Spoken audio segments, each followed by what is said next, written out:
ပြိုင်သိမ့်မှာပြိုင်မောင်မြေခွေးတစ်ကောင်ကကိတရာစာချင်းသေးကြီးစီရောက်လာပြီ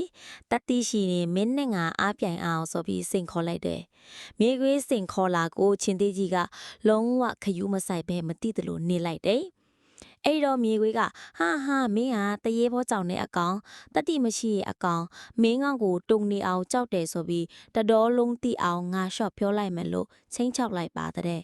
အဲ့လိုပြောလိုက်တဲ့အခါမှာချင်းသေးကြီးကမြေခွေးကိုတေးချကြည့်ပြီး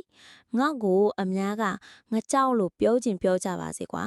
မင်းလိုနှိမ်ကြတဲ့မြေခွေးလိုအကောင်မျိုးနဲ့တောင်တုတ်ပတ်ပြီးရန်ပြန်ဖွတ်တတ်တဲ့အကောင်မလားဆိုပြီးအများကအထင်သေးကြမှာတော့ငါမခံနိုင်ဘူးလို့ပြန်ပြောလိုက်တဲ့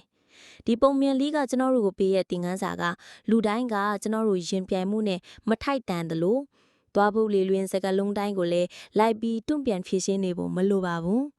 ကိုအလုတ်ကိုကိုလုံနေသူတွေကသာနောက်ဆုံးမှအောင်မြင်မှုတွေနဲ့ပျိုးရွှင်စွာဘဝဖြတ်တန်းရမှာဖြစ်ပြီးကိုအလုတ်ကိုမလုတ်ဖဲလူတကာနဲ့လိုက်ပြိုင်နေသူကသာနောက်ဆုံးမှရှုံးနေမှုတွေနဲ့တလောကလုံးကိုတစ်တင်ဝေဖန်ရင်းစက်သိမ်းသွားကြရမှာပါ